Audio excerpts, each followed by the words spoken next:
आगे के लिए चल रहा हूं। एक बार भीम कहीं गए वन में और उनको एक घोड़ा मिल गया और वह उस घोड़े को लेकर के आए और अपने घुड़शाला में उस घोड़े को उन्होंने आकर के बांध दिया। इधर देखिए, रोज की तरह प्रातः इनके अग्रज धर्मराज युधिष्ठिर रोजाना गौशाला जाते हैं, रोजाना घुड़शाला जाते हैं। जिस जगह पर घोड़ी और घोड़ा होता है वहाँ पशुओं में बीमारी नहीं फैलती, ऐसा महाभारत में ऐसा वर्णन किया गया है। वहाँ पर किसी भी प्रकार का रोग नहीं फैलता, बीमारी नहीं फैलती। ये वरदान मिला है भगवान श्री कृष्ण का अश्व को।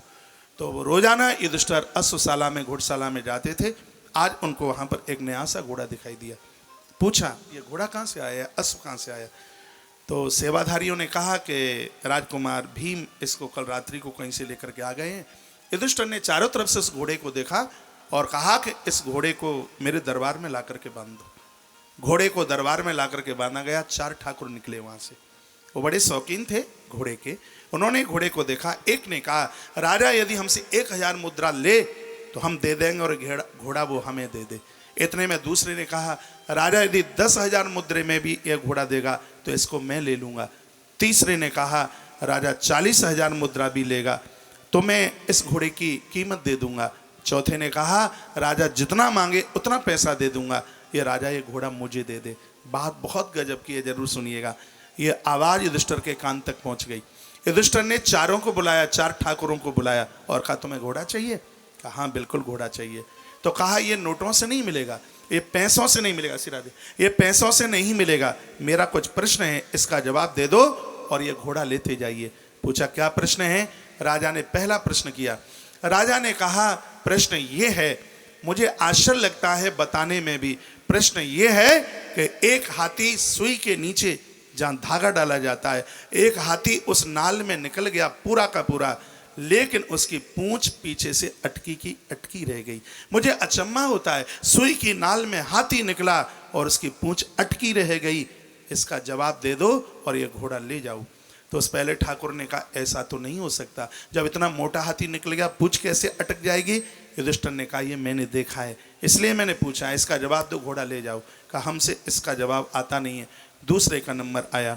दूसरे के लिए दूसरा प्रश्न था। उससे कहा कि मैंने देखा एक बीच में बड़ा कुआं था, आसपास और कई कुएं थे।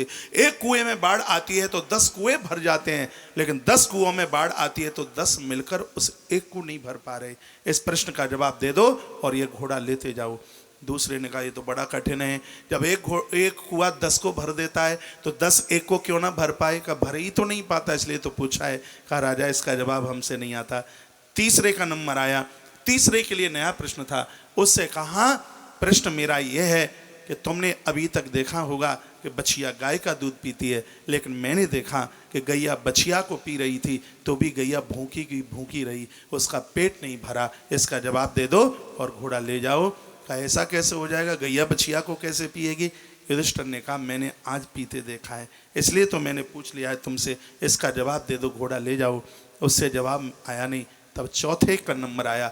चौथे के लिए कोई नया प्रश्न नहीं था। युधिष्ठिर राजा ने कहा, तुम तीनों का जवाब दे दो और ये घोड़ा लेते जाओ।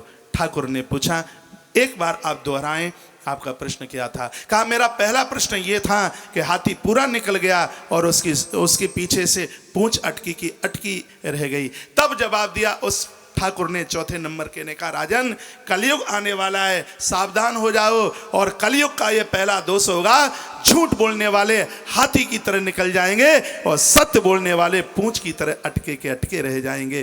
कलयुग में ये बहुत बड़ा दोष होगा। अन्यायी और अत्याचारी, दुराचारी, चरित्रहीन लोगों के गले में मालाएं डल रही होंगी, लोग उनका आदर कर रहे होंगे, लोग उनका मान कर रहे होंगे। ये कलयुग का पहला दोष होगा। धर्मराज युधिष्ठिर ने ताली बजाई और कहा, बिल्कुल सही है। दूसरे प्रश्न का उसने जवाब दिया। कहा, राजन बताइए दूसरा प्रश्न। कहा, एक कुएं में बाढ़ आई, 10 कुएं को भरता है, लेकिन 10 में बाढ़ आती है तो एक को नहीं भर पाता। तो चौथे नंबर के छत्री ने कहा, राजन ये कलयुग का दूसरा दोष होगा। एक पिता 10 बच्चों का पेट भरे, लेकिन 10 मिलकर के एक माता पिता का पेट नहीं भर पाएंगे।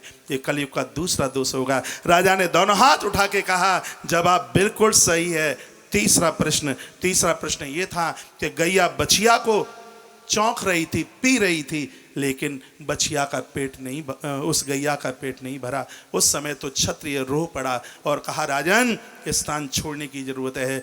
कलयुग का ये तीसरा दोष है कि ये माताएं, ये पिता लोग बेटियों का खाते रहेंगे, जीवन भर, जिंदगी भर खाते रहेंगे और इनका पेट ऐसे ही नहीं भरेगा जैसे गैया बछिया को पीते पीते उसका पेट नहीं भरता। कलयुग में ये लोग बेटियों का खाएंगे। कथा तो ये भी कहती है, जानकी माई के विवाह में दहेज में हाथी घोड़े दिए गए थे।